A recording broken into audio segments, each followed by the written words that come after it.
पहाड़ के ऊपर एक मकान बना हुआ था। उसमें चित्रकला नाम की एक जादूगरनी रहती थी। वह काला जादू जानती थी।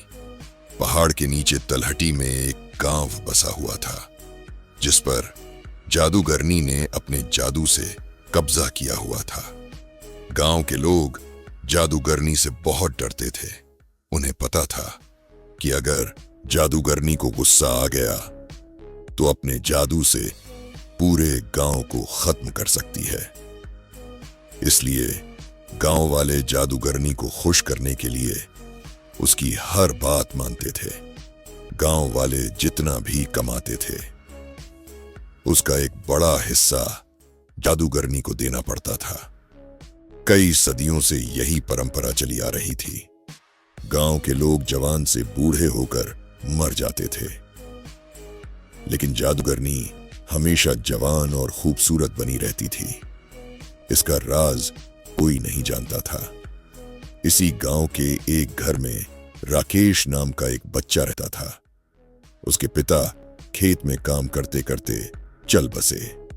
पिता के मरने के बाद राकेश ने खेती का काम संभाल लिया, लेकिन जितना भी अनाज वह मेहनत करके उगाता था, उसका एक बड़ा हिस्सा जादूगरनी को देना पड़ता था।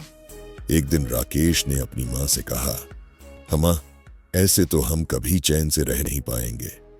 इस जादूगरनी के कारण मेरे पिता की मृत्यु हो गई और अब मैं भी इसकी गुलामी कर रहा हूं।"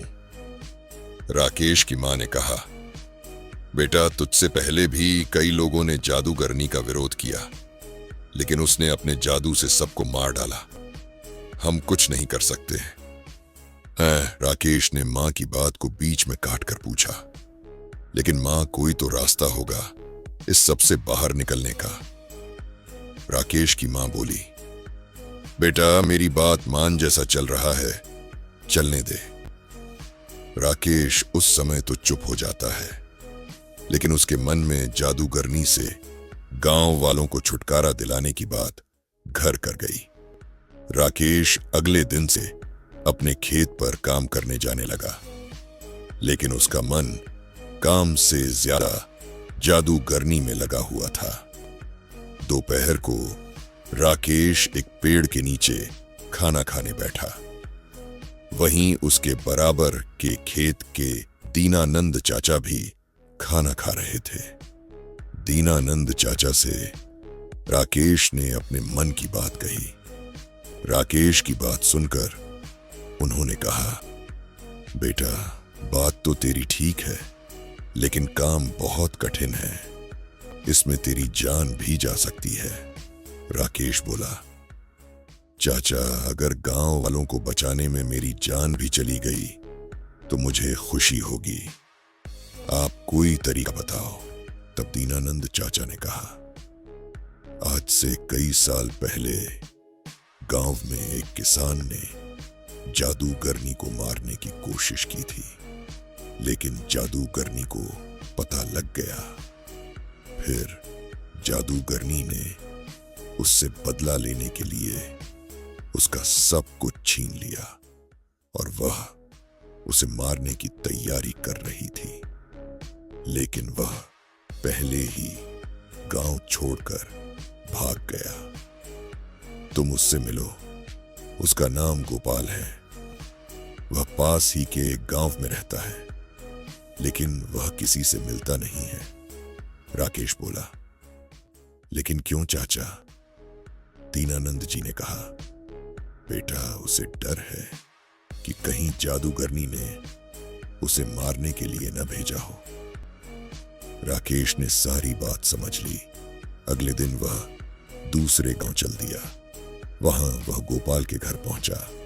बहुत विश्वास दिलाने के बाद गोपाल ने राकेश से बात की।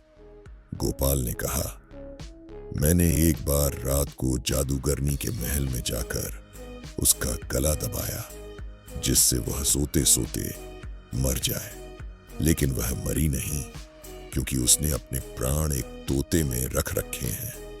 राकेश को बहुत आश्चर्य हुआ। उसने पूछा, "लेकिन ऐसा क्यों चाचा?"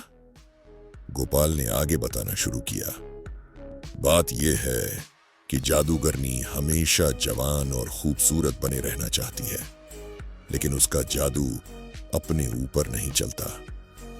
इसलिए उसने उस तोते को पाल रखा है, उसे जादू से जवान बना रखा है। उसके अंदर जादूगरनी के प्राण हैं, इसलिए वह भी जवान बनी रहती है। अगर कोई उस तोते को मार दे तो सब ठीक हो जाएगा। राकेश गोपाल से विदा लेकर अपने गांव वापस आ जाता है। रात होते ही वह चुपचाप जादूगरनी के महल में पहुंच जाता है। वहां देखता है कि जादूगरनी सो रही है और उसके पास ही मेज पर एक पिंजरा था जिसमें वह तोता था। राकेश तोते को हरी मिर्च खाने को देता है। तोता बहुत खुश हो जाता है। फिर राकेश उससे कहता है, तुम कब तक इस पिंजरे में रहोगे? तुम चाहो तो मैं तुम्हें आजाद कर सकता हूं। तोता बोला, मुझे कोई भी इस कैद से बाहर नहीं निकाल सकता। राकेश बोला, कोई तो रास्ता होगा। तोते ने कहा, अगर कोई मुझे मार दे तो मैं आजाद हो सकता हूं। मैं मर गया तो जादूगरनी की जान चली जाएगी। उसकी जान जाते ही मैं दोबारा जिंदा हो जाऊंगा, क्योंकि मेरे अंदर 2 जान हैं। राकेश ने पूछा, लेकिन तुम्हें कैसे मारा जाए जिससे तुम्हें तकलीफ ना हो? तोते ने कहा, तुम किसी तरह इस कमरे में धुआं भर दो, दम घुटने से मैं मर जाऊंगा। राकेश सारी बात सुनकर वापस आ जाता है। अगली रात वह जाकर देखता है जादूगरनी सो रही है। वह अपने साथ कुछ लकड़ियां लाता है, उन्हें जलाकर खिड़की से अंदर फेंक देता है, फिर खिड़की बंद कर देता है। धुएं से जादूगरनी उठ जाती है। वह पिंजरे को लेकर बाहर की ओर भागती है, लेकिन राकेश बाहर से दरवाजा बंद कर देता है। कुछ ही देर में तोता मर जाता है। उसके मरते ही जादूगरनी के हाथ से पिंजरा छूट जाता है और वह मर जाती है। यह सब राकेश बाहर से देख रहा था। जादूगरनी के मरते ही वह खिड़की खोलकर अंदर जाता है और पिंजरे को बाहर ले आता है। कुछ ही देर में तोता जिंदा हो जाता है। इस तरह राकेश की हिम्मत और सूझबूझ से गांव वालों को जादूगरनी से छुट्टी मिल जाती है।